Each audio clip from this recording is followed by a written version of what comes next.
чудесной зимы. Как вот описать семейный очаг, уют, семейное гнездышко? Возможно, так. Мы сидим с тобой, обнявшись,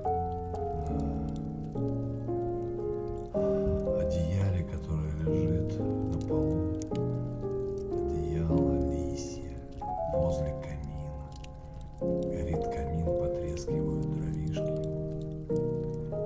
Я обнимаю тебя, нам тепло. И вот в этот момент жизнь здесь и сейчас. Это и является уютом, романтикой, даром любви, даром радости и даром творчества. Вот это дары Божественного Царства, которые я прошу.